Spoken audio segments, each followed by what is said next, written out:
Buenas noches para todos los asistentes presencial y virtualmente. El Comité de Educación de Promédico, la Academia de Medicina del Valle, en su Comité de Educación, viene realizando ya desde hace varios años esta actividad de educación médica continuada. Esta noche tenemos un tema de gran importancia para los médicos, sus familias y todo el equipo de salud, que es la conferencia del doctor Eduardo Castrillón, terapista de familia, colega egresado de la Universidad del Valle, como en pregrado y posteriormente como especialista en la misma universidad, y actualmente es docente de la Pontificia Universidad Javeriana de Cali. Yo creo que especialista en terapia de familia. Creo que esta conferencia nos va a ser muy útil para todos nosotros de las diferentes especialidades porque nos ayuda mucho a comprender el efecto emocional, psicológico que tienen las familias cuando alguien de la persona se enferma. Entonces, este es el tema que vamos, la enfermedad, la familia y la enfermedad. Doctor Castrillón, lo escuchamos y más adelante harán sus preguntas por el chat o aquí directamente en la sala donde estamos reunidos. Bueno, en primer lugar, realmente agradecer esta feliz alianza de la Academia de Medicina del Valle del Cauca y Promédicos para poder tener la oportunidad de compartir con todos los colegas y las colegas lo que puede en un momento dado ser de utilidad para nosotros. Hoy arranca el título de la conferencia de familia y enfermedad y voy a arrancar por hablar algo de lo que todos conocemos y este cuadro titulado Una familia del maestro Fernando Botero en el año 89, casi ya 40 años, ustedes ven que era una familia en el año 89, en promedio la expectativa de lo que debería de haber ocurrido. Y lo digo y lo traigo justamente para hacer caer en cuenta de las variaciones que ha tenido el concepto de familia y las múltiples posibilidades de cómo constituimos familia hoy en día. Asunto que es bien importante porque cuando comenzamos a tener una interacción como desde la medicina con los diferentes pacientes, necesariamente vamos a tener que interactuar con el grupo familiar. Y entonces, pues casi que tenemos que saber un poquito de quién es esa familia. Y viene acá algo que a lo largo del tiempo, un buen día se me ocurrió, ¿qué hacemos con la familia, los colegas? Y esto es como la reconstrucción de una serie de experiencias, obviamente de lo que muchos autores han hablado sobre el tema. Y es algo así como las herramientas o lo que tenemos que pensar, y decidí denominar las 5 claves, y todas ellas empiezan por la letra C, que son construcción, creencias, comunicación, ciclo vital familiar y circularidad. Y entonces, en nuestro rol médico, vamos a estar interactuando con el paciente, pero ese paciente siempre va a tener una familia. Y cuando mencionaba lo de las diferentes tipologías de familia en este momento, pues obviamente es aquello que el paciente le dice: esta es mi familia y con esa es que vamos a trabajar. Ahora, eh, vamos a hacer un recorrido por cada una de esas 5 Cs y vamos a arrancar con la construcción. En primer lugar, algo que tanto desde la sociología como desde la terapia familiar y demás, sabemos que la familia se constituye en un sistema social. Y necesariamente, al ser un sistema social, necesariamente va a haber una jerarquía. Suelo comentar en más de una charla que las jerarquías se ejercen de diversos modelos, asunto que todos conocemos, pero que a veces le dicen a uno: mi familia es un sistema absolutamente democrático, donde las decisiones son tomadas en conjunto y nadie tiene mayor jerarquía para tomar decisiones que el otro, mayor poder o mayor capacidad de decisión. Y yo siempre les digo algo así como: si encontramos esa familia, por favor me la presentan porque ese libro lo tenemos que publicar juntos. ¿Por qué? Porque independiente del modelo jerárquico, siempre va a haber alguien que tiene que manejar ciertas áreas. Y entonces acá viene el asunto de esa relación del paciente con el grupo familiar y pasamos a los asuntos prácticos, en términos de que decisiones que se toman por parte del grupo familiar frente a ciertas situaciones. Ejemplo, vamos a realizar cualquier tipo de procedimiento y en un momento dado es, por favor, necesitamos un consentimiento informado. El paciente está en capacidad de tomar la decisión, pero de pronto el paciente llega y dice, esto no lo defino yo, sino hasta que yo haya conversado con puntos suspensivos. Y cada uno de nosotros tendrá las anécdotas que quiera alrededor de cuánto se le tomó a uno lograr el consentimiento para cualquier tipo de procedimiento, porque de pronto alguien dijo, es que hasta que no tome la decisión o nos oriente fulano de tal, cosas que a lo largo de mi vida profesional incluyeron cosas como, pues hasta que no consultemos con la vecina nuestra, pues no le decimos si sí o si no. Y pues la vecina, obviamente, dentro de ese modelo de familia, pues era parte de la familia indudablemente. Los subsistemas y los límites. Si hiciéramos el paralelo de la familia, el cual es una organización, y le hiciéramos el paralelo con cualquier organización social y pensáramos en la familia como una empresa, pues así como cada empresa tiene sus departamentos para ciertas tareas, pues las familias definitivamente tienen una serie de subsistemas dentro de todo ese sistema familiar. Y de acuerdo, antes pues uno siempre tenía el subsistema de los padres, el subsistema de los hijos, ahora uno tiene que mirar cuáles son esos subsistemas y dentro de esos subsistemas hay límites alrededor de las decisiones que toman con relación a la salud. Piensen por un rato en cosas como a qué sistema de seguridad, protección en términos de salud está cada uno de nosotros afiliado. Y piénselo cómo fue esa decisión a nivel familiar y quién finalmente tomaba las decisiones. Ahora, cuando uno habla de enfermedad, también genera en ese sistema familiar una serie de respuestas y entonces tenemos lo que desde la terapia familiar se llama patrones transaccionales, que como para simplificar el asunto, son esas formas típicas, tradicionales, el esquema a través del cual la familia va a moverse alrededor de esa situación y que más o menos se repetirá, llámese una gripa, llámese un dengue o aún en situaciones más complejas y uno más o menos puede comenzar a decir, esta familia suele funcionar de tal manera. El asunto de familias funcionales y disfuncionales es algo así como la calificación en general, si las familias cumplen con la tarea que se propusieron o finalmente no la lograron. Y ahí sí, pues no me voy a meter en esas honduras en esta charla, pero básicamente en términos de funcionalidad es si dentro del esquema de cuidado global a esa persona enferma o a esos miembros de la familia enfermos, como por ejemplo fue el caso de situaciones donde no era uno, sino dos, tres y muchos más en determinadas situaciones bastante complejas, como pasó por ejemplo con el COVID, entonces tenemos sí, la tarea de dar cubrimiento en salud, dar seguridad, tranquilidad y demás se llevaba a cabo o definitivamente había unos elementos que no permitía que eso se pudiera llevar a cabo. Y desde ahí, de una manera muy simple, uno podía decir si la familia estaba actuando o no como un sistema funcional o definitivamente no se estaba llevando a cabo esa posible tarea y hablábamos de una disfuncionalidad en el sistema que estaba impidiendo. Entonces, lo primero al mirar esa C de la construcción es con quién vamos a estar interactuando. Y miremos nosotros, como colegas, quién toma las decisiones en el sistema familiar.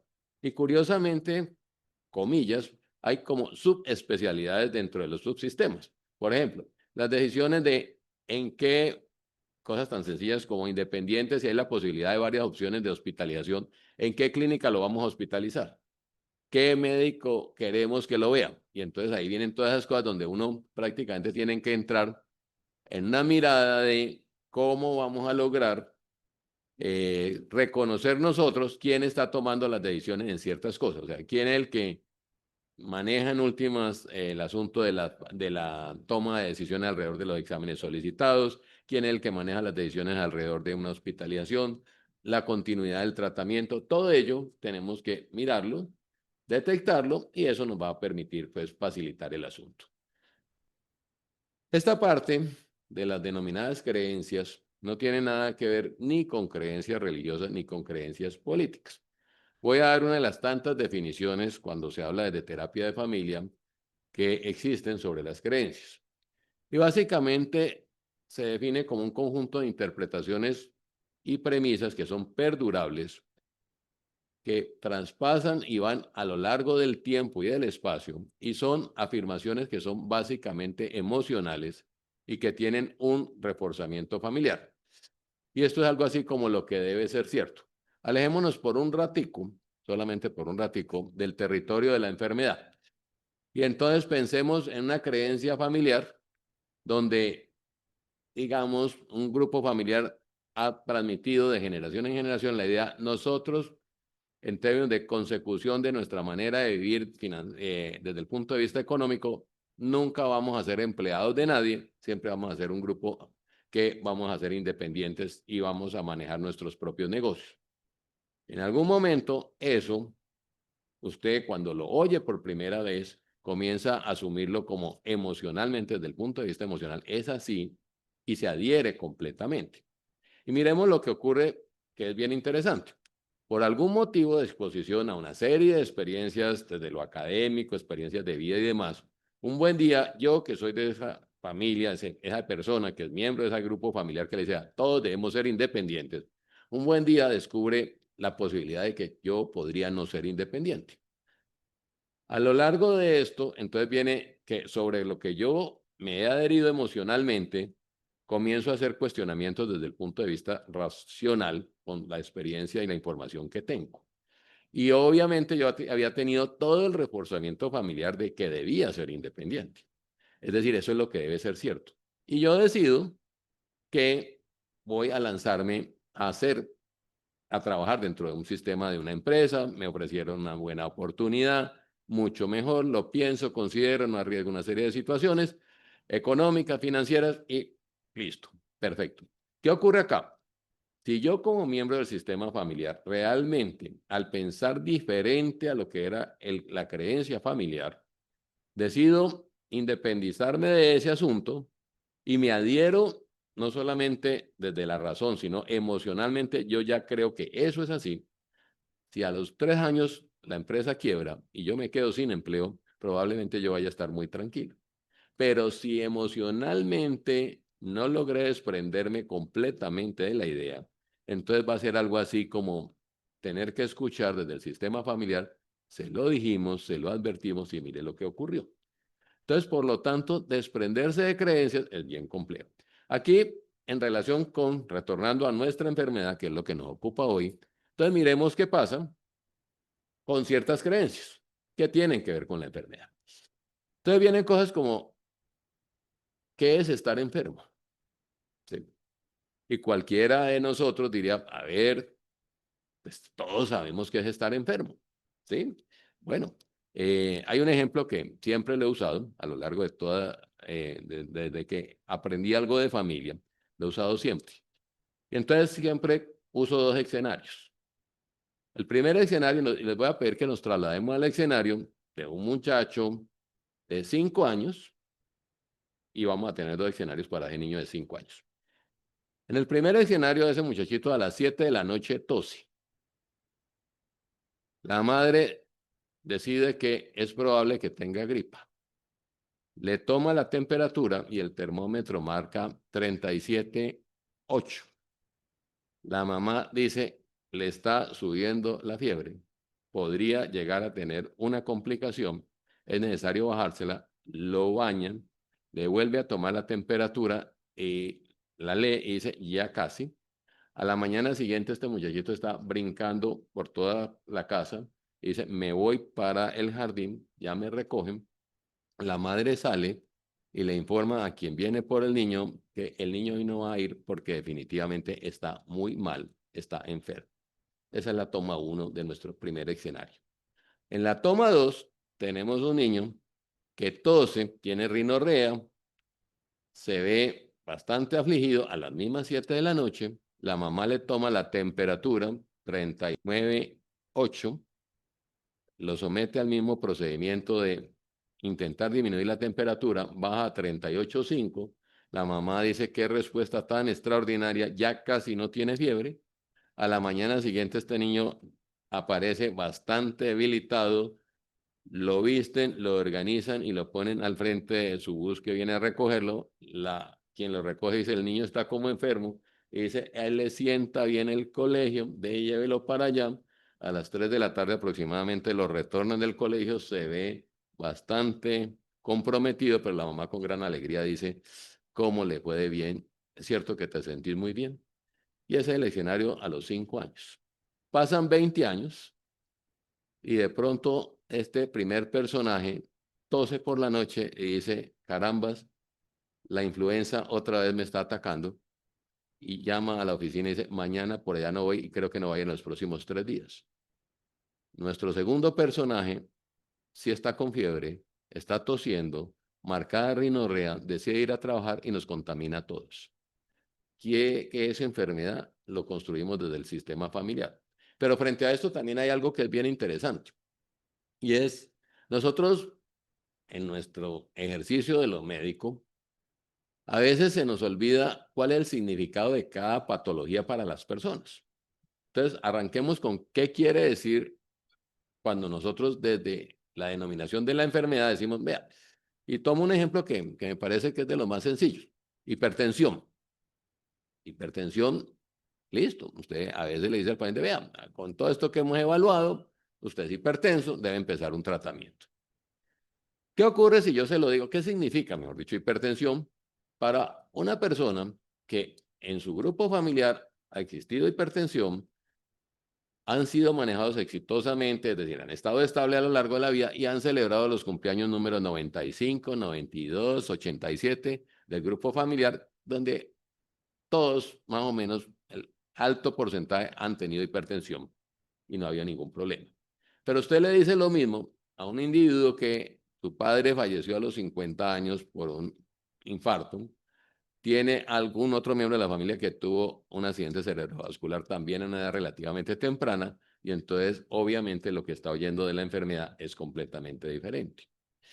Otro aspecto de la enfermedad es cuánto va a durar esto, ¿sí? Y entonces la concepción de cuánto va a durar esto es bastante diferente, de acuerdo, obviamente a la patología, pero es una cosa que constantemente nos estamos preguntando. ¿Qué va a seguir? ¿Qué va a pasar con esto? ¿Y cuáles son las consecuencias? Y ahora hablaremos un poquito de las consecuencias dentro del sistema familiar. Pero hay preocupaciones, sí. Entonces, cualquier situación altera el asunto. Esto que aquí aparece como el éxito, ser exitoso, miren que uno diría, bueno, esto que tiene que ver con creencias y demás. La perspectiva de qué le ocurre a uno en determinados momentos en la vida con relación a lo que ese individuo y su grupo familiar consideraba que era lo que iba a lograr y lo que iba a ser el significado de fue un individuo exitoso. Ejemplo, muchachito que tempranamente se dedica a cualquier deporte y por un asunto desafortunado a los 11 años tiene una lesión que le impide la continuación de ese deporte en el que hasta ese día había sido absolutamente exitoso, reconocido, lo habían invitado a formar parte de representaciones departamentales, nacionales, caminaba con gran éxito y de pronto le dicen no es. Para muchas familias es algo así que se convierte en un relato permanente de lástima, Juanito, lástima, Juanita, tú que ibas a llegar tan lejos, mira en lo que quedó tu vida. Y después le preguntan a uno por qué Juanito o Juanita a veces se siente un poquito deprimido. La otro asunto es cuando hemos hablado del sistema, pero ¿qué es, cuando uno habla de la creencia, qué es mi familia? O sea, ¿quiénes son la familia? Y acá vienen cosas donde cada uno de los miembros de una familia, y recordemos que las familias casi siempre empiezan porque dos personas comienzan a hablar juntos y se va extendiendo en alguna forma. Pero, ¿qué es familia? Es cuando, por ejemplo, usted manifiesta cosas como, voy a suspender la fiesta de celebración de año que siempre, de fin de año que siempre hacemos porque es que fulanito de tal está enfermo. ¿Cómo así que vamos a suspender la fiesta porque fulanito de tal está enfermo, pero es que es el hijo de la prima, de la prima, de la prima, yo ni lo conozco? Ah, pero en esta familia, si alguno está enfermo y mucho más en las condiciones que él está, todo se suspende y mucho más celebración. Y el sistema familiar funciona así. Las conductas sociales con frente a la enfermedad son absolutamente diferentes en cada grupo familiar. Nosotros como médicos tenemos que evaluar que hay familias que le dicen a uno, por favor, no queremos que nadie conozca esto que estamos viviendo. Y tenemos que respetarlo. Y usted dice, pero es que sería conveniente. Entonces de pronto usted dice, pero es que sería muy bueno desde el punto del apoyo social y todo lo demás. Probablemente sí, pero usted se encuentra con que desde el sistema familiar, aquí nunca nadie se ha enterado si alguien está en una complicación, sí o no, de lo que está pasando. ¿Quién toma decisiones frente a ciertas cosas en términos de, nuevamente volvemos, y si ustedes se dan cuenta, uno va como mezclando las 5 Cs. Entonces viene cómo es la estructura de la familia, viene cómo se alteran las creencias. Ejemplo, una familia donde la jerarquía la ejerce el abuelo y el abuelo todavía está con su capacidad cognitiva intacta, llega y dice, aquí en esta familia se hace lo que hemos hecho siempre. Hasta ahí llegó, la creencia se mantiene y se mantiene. Mientras que si eso no pasara, de pronto llega y dice, el abuelo decía otra cosa, pero ya como no está el abuelo, pues tal cosa. En la enfermedad es un momento donde usted expresa afecto. Y resulta que el código de expresar afecto es absolutamente diferente para cada uno de los seres humanos. Y entonces son los relatos que todos hemos oído en medicina, como es que fulanito de tal en el grupo familiar no se preocupa para nada por la enfermedad. Y usted va e investiga un poquito y resulta que el código de expresar afecto de esa persona es algo así como le dice, vea doctor, yo por allá no me aparezco en la clínica, yo no tengo tiempo para eso, mis ocupaciones son de tal y tal cosa, pero sí, ellos cuentan con los depósitos que yo he hecho para que lo atiendan como lo tienen que atender. Y ese es su código de yo estoy preocupado, yo les brindo mi afecto se expresa de esa manera. Si eso es correcto o incorrecto, de eso no se trata precisamente. Dentro de ese sistema y dentro de ese modelo, ese miembro de ese sistema familiar ve eso como su creencia de que es estar expresando afecto hacia alguien que está en un momento dado comprometido por una enfermedad. Acá nos podríamos pasar otras 3 horas alrededor de la comunicación. Y son los diferentes modelos de conversación que hay alrededor de, y son mucho más que los que puse acá en la diapositiva, los modelos de conversación alrededor de cuando alguien está enfermo. ¿Sí? Y es algo así como el grupo familiar donde, ¿por qué usted es el responsable de lo que pasa? ¿Sí? Y entonces busca el culpable. Y tengo que confesar que desafortunadamente nosotros a veces los médicos somos responsables de el que ya estaba culpable, ayudarlo a que el grupo familiar todavía lo haga sentir más culpable, porque ya es con el respaldo del señor o la señora médica que le dijo, eso de pronto influye. Doctor, ¿usted cree que el hecho de que le hubiéramos retirado del colegio a los 4 años influyó en algo? Y a usted le ocurre desprevenidamente decir, sí, eso influyó. Y entonces, dentro del relato familiar de toda la vida, esta es que si a Juanito no lo hubiéramos sacado de ese colegio, la cosa sería distinta. Y ahora que está enfermo, resulta que hasta eso participa del asunto. Eh, yo le tengo cierto respeto a las responsabilidades de culpa cuando pasa algo con cualquier recién nacido, cualquier hallazgo de estos que ocurre. Y lo que la mamá le pregunta al médico en términos de, ¿usted cree que esto influyó para lo que está pasando con el niño? Y a veces no tiene nada que ver. Y aquí yo acudo e invoco a mi profesor de sociología alguna vez y le hago el reconocimiento al profesor Renan Silva que decía, vea, nada es unicausal, todo es multicausal. Las respuestas médicas deberían de ser como las de la sociología. Son amplias participaciones de muchas cosas que responsabilizan lo que está ocurriendo. Cuando yo coloco ahí conciliador es porque a veces dentro de estos sistemas familiares, pues obviamente uno tiene que, son las posiciones extremas. Y mi recomendación a veces es frente a qué decisiones tomar, qué hacer y demás. Trate usted como médico de buscar quién es el que es la voz escuchada, la aproximación al Dalai Lama del grupo familiar, el conciliador, el que reúne todos, convoca a todos y es el que dicen, oigámoslo un ratico, oigámoslo un ratico y usted en feliz alianza con ese, sentadito delante de todos, perdón acá, ¿qué pasó con la presentación? Ya.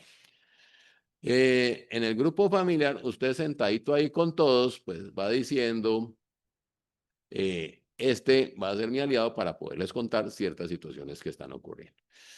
Algunos dentro del sistema familiar pareciera que no estuviera ocurriendo absolutamente nada, ¿sí? Indiferentes. Es que le da lo mismo, no siente nada, usted le está transmitiendo una información y siente que como que ahí nada, nada. Bueno, está el que le dice a ustedes, nosotros nos demoramos en explicar, cada uno mueve sus emociones como médico de diferentes maneras, y de pronto está el que le solicita casi una información así como absolutamente racional. Entonces, doctor, doctora, dígame una cosa clara. ¿Cómo es el asunto? Hábleme como si yo fuera médico. Y entonces usted tiene que hacer un discurso completamente racional, frío, sin emociones. Y obviamente, pues pensemos por un rato que dentro de todo esto uno tiene que tener cierta coherencia entre lo que está contando, la parte emocional de el que está al frente de uno y también la propia, que ahora voy a hablar un poquito de esa parte. Entonces ocurre a nivel de la comunicación. Gracias. Ok. Esta parte del ciclo vital familiar es algo así como, pensemos en que una familia siempre va cambiando en el tiempo. ¿Sí? Y entonces, miremos simplemente cuántos años tienen los miembros de la familia cuando alguien está ahí. Vea, el que se fracture un brazo y una pierna jugando fútbol, el hijo de 14 años, pues indudablemente es una cosa que va a cambiar ciertas cosas en el sistema familiar porque nada va a pasar sin que algo se modifique. Pero indudablemente es muy diferente así que el fracturado es el cabeza de familia, que es el que a partir de momento va a estar incapacitado, tiene su propia empresa y no va a poder hacer ciertas cosas que hacía y va a pensar cómo diablos voy a manejar estas cosas. Entonces, uno siempre tiene que echar una mirada así como, bueno, aquí quién es el enfermo, quiénes están participando de esto y frente a esto, obviamente, existen modificaciones internas y modificaciones externas. Con esto del ciclo familiar, yo suelo de vez en cuando hacer un ejercicio y lo voy a hacer ahora con ustedes aquí. Y hagan este ejercicio. Piensen por un momento que nosotros en este momento, cada uno de nosotros nos enfermáramos de algo que requiera un cuidado permanente, en términos de necesitamos que alguien esté con nosotros apoyándonos en todo esto. Y hagan el ejercicio de lo que usted considera su grupo familiar, quiénes estarían ahí en ese momento, ¿sí? Con ustedes, como quien dice usted, aquí con este grupo cuento. ¿Sí? Listo. Ahora piensen en cuántos años tenemos y córrase en el ciclo familiar de cada uno de los que usted pensó, cuento con ellos, mueva los 10 añitos, mueva los 15 y entonces usted comienza a ver quiénes pueden permanecer y quiénes de pronto ya no están. ¿Sí? Y entonces eso le está diciendo, a ver, qué va a pasar y cómo se va a mover. ¿Sí? Indudablemente, cuando yo hablo de modificaciones internas, justamente es lo que va pasando con cada uno de los miembros de edad. Vean. Ejemplo, lo he vivido como terapeuta, lo viví, ya obviamente las cosas se fueron cambiando, pero una buena parte de la generación que nos precedió creció con la idea de que voy a crecer y evocaban tenían 40, 50 años y estaban evocando en su idea de mis 80 años una foto familiar como la que ellos habían visto de su grupo familiar. Un poquito reducida en cuanto a número, pero más o menos todos junticos. Resulta que, ¿qué ocurrió? Algunos de estos miembros del grupo familiar terminaron viviendo por fuera del país, estudiando en otra parte, y entonces la imagen que usted tenía de tan bien que nos vamos a ver en la foto de los 80 años todos junticos, pues va a ser un encuentro más bien a través virtual para podernos ver todos. Y eso no estaba en el listado. ¿Sí? En esto del ciclo vital familiar también es como nos hemos imaginado el cambio que nos da la enfermedad y en la vida que va a ocurrir. Y esto tiene que ver tanto con nosotros como los demás miembros del grupo familiar. Y lo otro son las modificaciones externas. ¿Sí? Pensemos en algo tan sencillo y probablemente muchos lo hemos visto. Cuando usted comienza a hacerse mayor, ¿sí? Y de pronto comienza a ver que la capacidad o la capacidad adquisitiva que usted tiene disminuye, pero usted necesita tener una cobertura en salud y descubre un buen día que no va a poder cubrir por sus ingresos la misma capacidad que tenía de cubrimiento en salud que tenía previamente. Y eso obviamente genera ansiedad. No quiero hacer un comercial, pero Promédico afortunadamente está encargando de eso. Y entonces, Tienen también las famosas transiciones críticas, que son las propias de cada familia, las tradicionales del ciclo familiar, cuando la familia era otra, los hijos crecen, adolescencia, nido vacío, ¿sí? Pero en general lo que vamos a tener es que todo este sistema familiar va a movilizarse de acuerdo a lo que pase, tanto al interior como desde el exterior, con relación a los años van pasando. Entonces, hemos visto las primeras 4 Cs y obviamente la perspectiva de esta mirada es desde lo sistémico, y cuando uno habla de terapia sistémica, habla básicamente de que es mirar un sistema, una familia como un sistema, donde, y perdón por la redundancia, pero donde todas las partes interactúan unas con otras. Y donde frente a la enfermedad tenemos pautas repetitivas de interacción, y algo que es bien interesante, cuando uno dice, toda la familia es un sistema, todos interactúan, pero no se nos olvide que nosotros estamos acostumbrados a una mirada lineal en un momento dado, es decir, en términos como médicos, como nosotros estamos acá, el paciente está allá. ¿Y qué ocurre? Que cada vez que nosotros interactuamos con un paciente, nosotros también estamos moviéndonos desde nuestras propias emociones, y pensemos por un rato en nuestras 4 Cs anteriores. ¿Qué ocurre cuando nosotros interactuamos con un paciente y qué tan conscientes somos de que a muchos pacientes nos recuerdan nuestra propia situación? Y entonces uno sí, se descuida, y no es que eso sea malo, obvio que tiene que pasar, pero esa visión circular significa que uno también forma parte del sistema por un momento, ¿sí? Y entonces cuando a uno le sueltan cosas como, ¿y usted qué opina, doctor? ¿Sí? ¿Usted qué haría? Y entonces uno ahí se le mueven todas las otras 4 o 6, uno dice, a ver, ¿yo qué haría? Y comienza a pensar, y uno no le debe olvidar desde dónde puede mover, pero recordar que cada situación de estas, si ustedes se dan cuenta, recorriendo todas estas 5 Cs, cada situación definitivamente no puede ser vista de una manera lo mismo para todas las personas. Cada situación de interacción con un paciente, con cualquier patología que en un momento dado esté viendo, y con cualquier patología que esté en tratamiento, es una interacción propia de cada familia y de cada paciente. Y esto era pues lo que quería contarles, compartir con ustedes, y agregarle aquí algunos asuntos claves que me parecen como, primero, las características del paciente en términos de, muy brevemente, la personalidad del paciente. Los rasgos de personalidad del paciente influyen. ¿Cómo es esa relación médico-paciente? Ustedes saben perfectamente, lo sabemos todos, cómo ha ido cambiando el modelo de interacción con el paciente. En términos del médico de cabecera, ahora una acción donde más miembros participan en un momento dado, donde uno se ve enfrentado a esa que le dicen, bueno, ¿y aquí quién toma las decisiones? Se lo preguntan desde el grupo familiar, o usted como miembro médico o médica de un grupo familiar pregunta, bueno, ¿y quién va a estar a cargo? Necesariamente la enfermedad va a cambiar la rutina diaria. Pensemos en algo tan sencillo como lo que mencionaba hace un rato, no le va a quitar una fractura, simplemente le fracturó la mano, usted no puede conducir, mañana tiene que buscar quién se encargue de ese asunto, y su rutina diaria ha cambiado. Y eso influye ya sea en aspectos académicos, laborales, de acuerdo a lo que sea el momento de vida. Necesariamente el uso del tiempo libre, esa frase famosa que dicen, si mi hermano no se hubiera caído, estaríamos de vacaciones en tal parte, y resulta que le alteró el sistema familiar la caída del hermano, ¿sí? Y obviamente, pues todo lo que hemos visto a través del modelo de relación familiar. Y esto era pues para comentarles y contar y compartir con ustedes.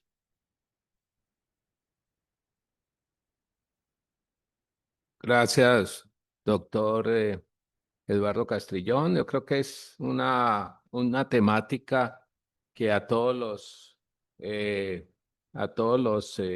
médicos y a las familias nos interesa. Yo quisiera hacerle una pregunta en este sentido.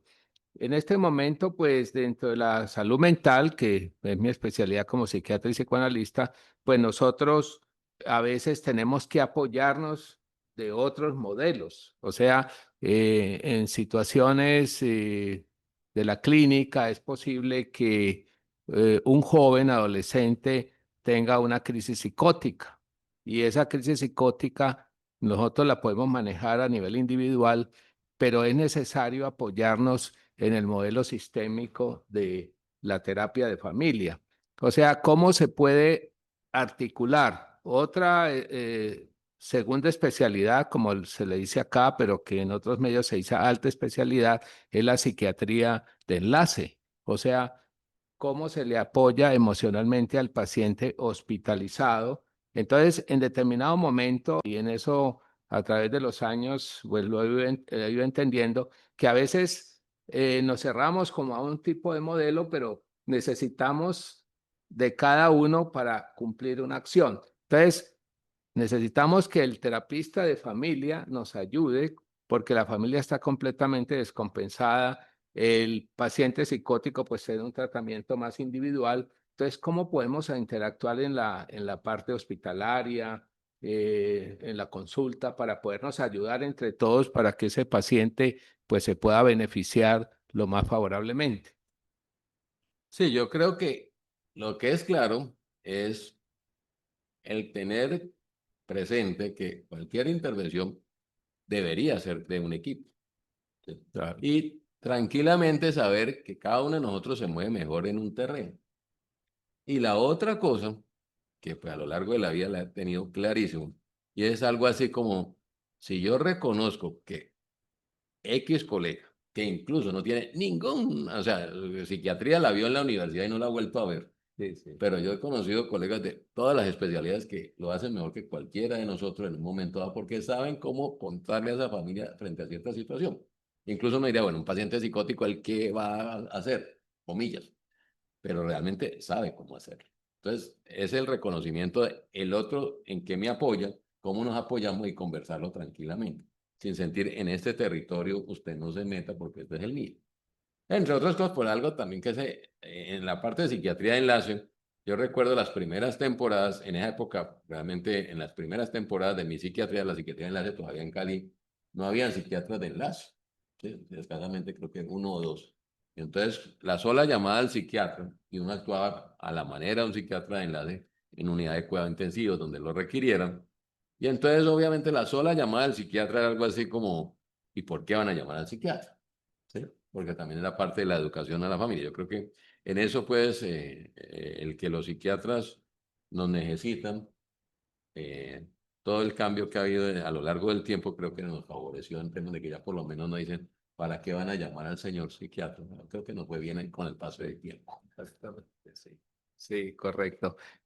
Muy interesante, pues, esa eh, articulación que tenemos en las diferentes formas de pensar lo mental y de podernos servir en ese sentido y beneficiar al paciente, a la familia.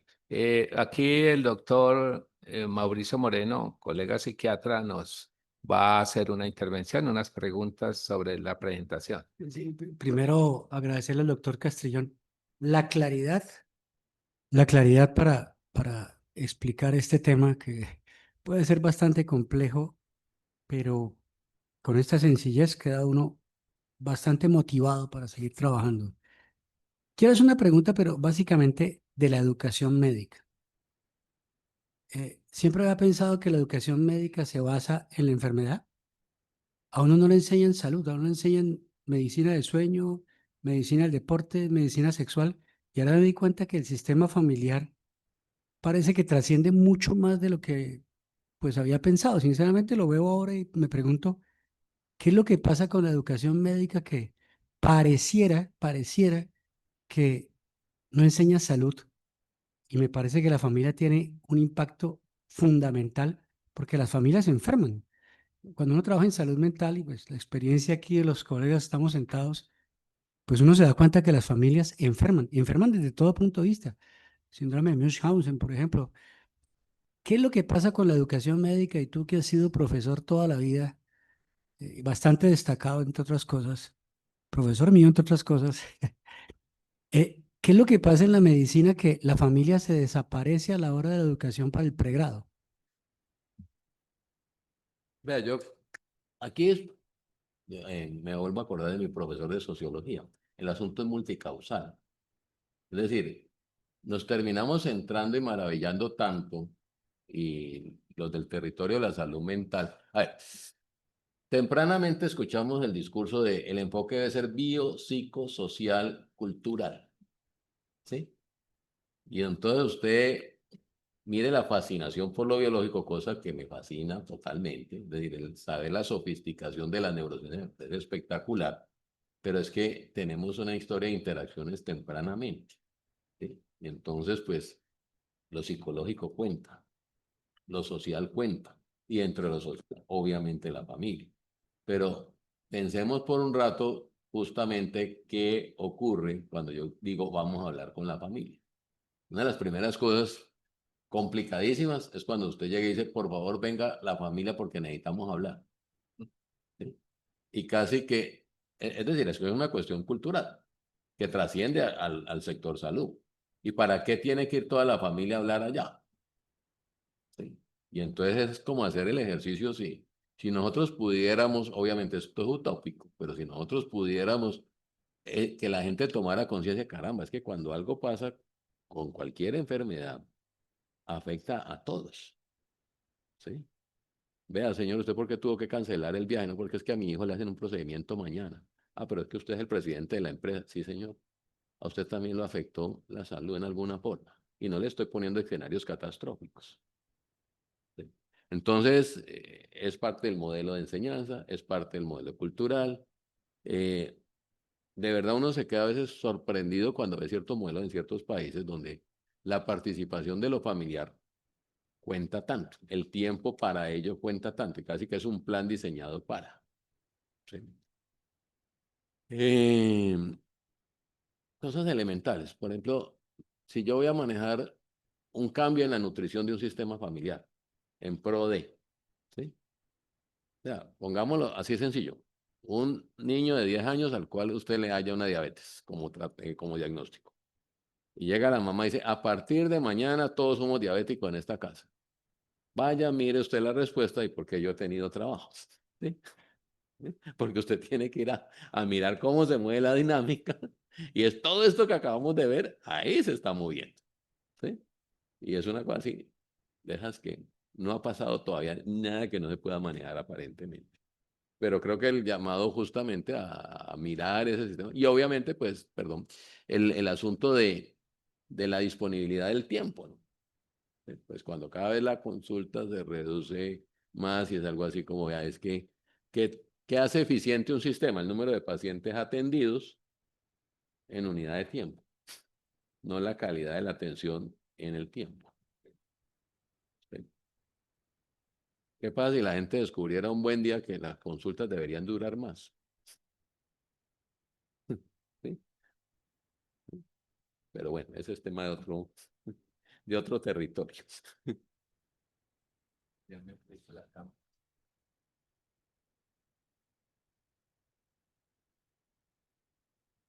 Bueno, no sé si el doctor Carlos Medina también tiene una pregunta. Sí, gracias, doctor Castrillón, por la presentación. Excelente. Quisiera preguntar sobre los nuevos modelos de familia. Pues hay un cambio de las últimas décadas, hay nuevos modelos, hay gente que se preocupa o colegas, de hecho, psiquiatras que dicen cosas como la familia está en crisis o que tiende a desaparecer o desde el punto de vista de los terapeutas de familia, ¿se considera así que la familia está en crisis? ¿Es tan preocupante el escenario o es más algo de adaptarse a estos nuevos cambios? Gracias, doctor. A ver, doctor Mena, yo creo que usted toca algo demasiado interesante, ¿sí? Y es, eh, hagamos un recorrido por la historia, ¿sí? Y entonces miremos que necesariamente lo que ocurre con la familia siempre será una situación cambiante. Y lo que ayer era, hoy no es, y lo que nos parezca y lo que el elemento de cultura en un momento determina como lo que debe ser o lo que no debe ser. A mí lo que me parece es que hay que tener una mente abierta frente a los cambios. Hay que pensar, el doctor Moreno lo mencionaba, hay que pensar en términos de salud mental, de ese, ¿qué nos brinda bienestar? ¿Sí? Y dentro de qué territorio y bajo un concepto de mientras no esté haciendo daño, ¿sí? Tenemos algo tan sencillo como el concepto de niñez. Los niños, comillas, comenzaron a existir formalmente ¿cuándo? ¿Sí? Sí, siempre había niños, pero el reconocimiento del estatus de niño, ¿sí? Cuando realmente comienza a pensarse en que, sí, o sea, un momento en la historia y comienzos del siglo XX donde, así como usted dice, ve, ese gatico está ahí solo llevémonoslo para la casa. Existió, ve, ese niñito ahí, pues llevémonoslo para la casa. Y alguien diría, eso hoy en día diría, ¿cómo? Y era la normalidad de la cultura y el momento. Entonces, me parece que hay que tener una mente abierta frente a las situaciones y obviamente algo muy complejo y es el asunto de los juicios de valor. ¿Sí? Pero lo dijo Voltaire, ¿sí? Y es que las situaciones las cambian los gobiernos, la religión y sorpréndanse, lo dijo Voltaire, el clima.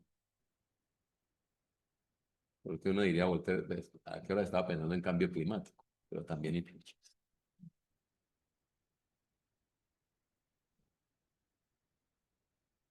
Bien, hay algo que me gustaría que el doctor Castellón nos ampliara de un momento en la vida familiar, como es el duelo, o sea, la pérdida de un ser querido.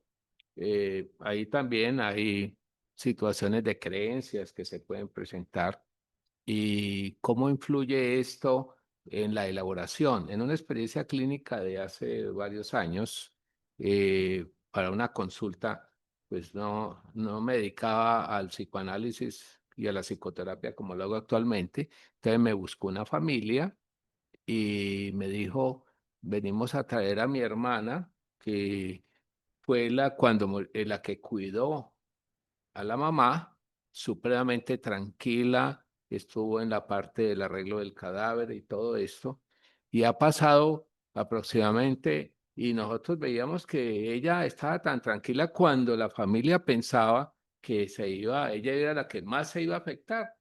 Pasaron los meses y unos 6, 7 meses, y esta, que era la tan tranquila, hizo un cuadro alucinatorio y lo que ella decía que la madre no había muerto y que la escuchaba en las noches. Entonces esto creó en la familia como un desconcierto porque en las creencias pensaban que era la más fuerte, la que más había hecho por la madre y que esperaban, pero que lo que estaba pasando era desconcertado. Las desconcertaba. Entonces yo entrevisté a la familia, pues, en ese caso, para ver qué era lo que había sucedido. Sí, fue necesario hospitalizar a esa señora que aparentemente ha tomado con todo con mucha tranquilidad. Entonces, esos elementos del duelo a veces se vuelven también complicados en el grupo familiar. Sí, indudablemente el duelo es una situación complejísima porque es algo así como se mueve mucho alrededor del sistema de creencias. ¿Sí? Y el sistema de creencias está en lo que se ha validado que debe ser la expresión apropiada y adecuada. ¿Sí? Por ejemplo, entre las tantas cosas, yo tuve no uno, sino muchísimas personas en consulta que iban a consulta sintiéndose mal de sentirse bien. ¿Sí? Es decir, ¿y por qué? Frente a la pérdida de un ser querido, que indudablemente cuando usted conversaba con esa persona uno sabía qué tanto había significado la pérdida de ese ser querido, afectadas por un comentario desde lo social, en algo comillas como este tipo. Pues tampoco es que lo quisieras tanto porque yo ayer te vi muy contenta en el paseo.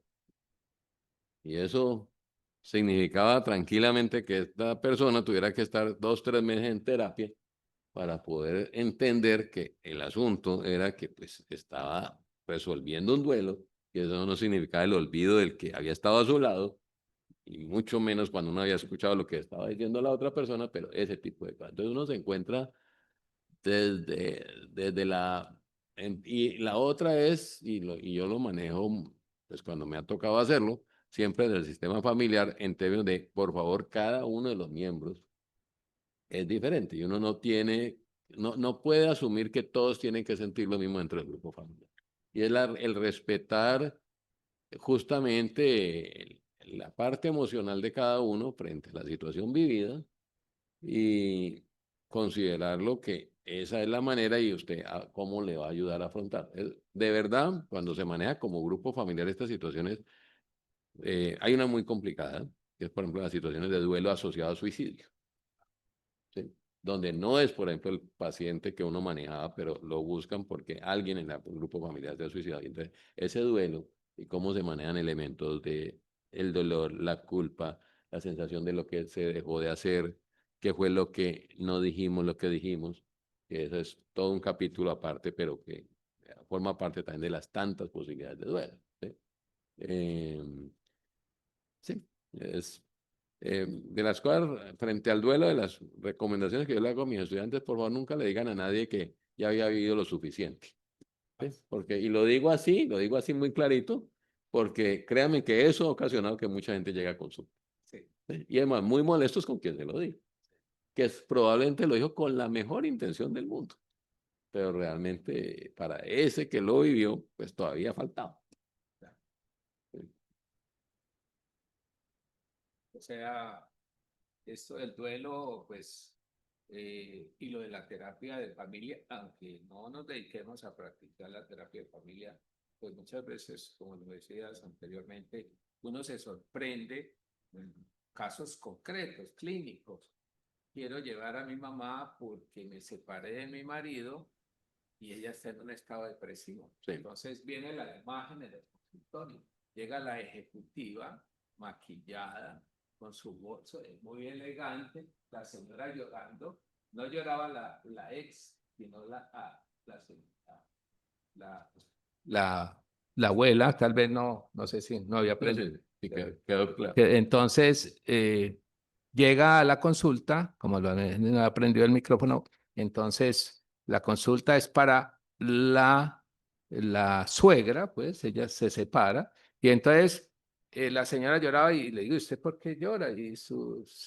No, y la otra señora, la ex, decía, no, ya era tiempo de no seguir viviendo con ese hombre.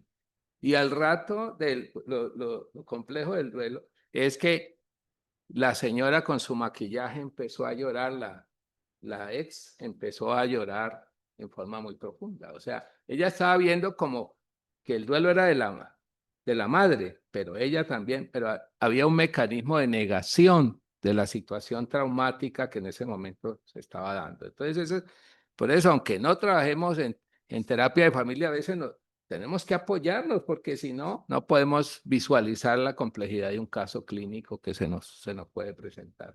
Entonces, esto sí, esta conferencia nos ayuda mucho a entender que Ahora, tenemos... doctor Salamanca, usted está así, o sea, aquí nos podemos quedar, y mucho más si uno nos mueve de la salud mental y estamos ahí con psiquiatras, Estamos con de psiquiatras. todas las situaciones que le toca a usted vivir. ¿Sí? Y es, por ejemplo, no sé si alguno de mis colegas acá le haya tocado vivir, el duelo de la muchachita o el muchachito de 18, 19 años que se separa de su novia de 2 años y hay una situación de duelo de cómo fue que usted dejó y suspendió la relación con fulano de tal. Y es una verdadera situación donde usted entra y usted una dinámica familiar de responsabilidad, y usted Sí. por culpa suya ahora no lo tenemos. Y uno dice, a ver, un momentico, ¿esto qué fue? ¿Sí? Pero obviamente forma parte del trabajo y del entendimiento que uno tiene de lo complejo que son las dinámicas familiares. Eso no es para decir, ¿cómo le ocurre que esto pasa? No, es que las cosas pasan porque precisamente somos seres humanos, nos movemos desde las emociones y tienen que ocurrir.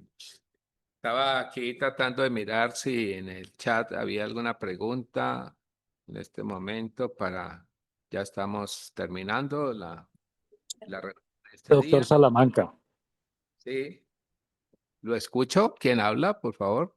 César Iván Varela, Estimado académico César Iván. mi querido académico Salamanca y mi querido doctor Eduardo Castrillón. Aquí muy juiciosamente escuchando su conferencia en la compañía de la doctora Sara. Un fuerte abrazo, mi querido doctor Castrillón, y muchísimas gracias por su participación en este interesante miércoles médico. Un abrazo. Muchas gracias, doctor Varela, y extendido, obviamente. Gracias. ¿Algún otro comentario que quieran hacer los presentes acá, colegas, o en el chat? Porque no tenemos en el momento como preguntas. Entonces, pues agradecer mucho de Bueno, doctor. parte de Promédico, Comité de Educación, la Academia de Medicina del Valle, de nuestro trabajo conjunto, y pues siempre lo tendremos invitado a las otras miércoles médicos. Por acá estaremos porque, como siempre, siempre hay tema de qué hablar. Sí, correcto.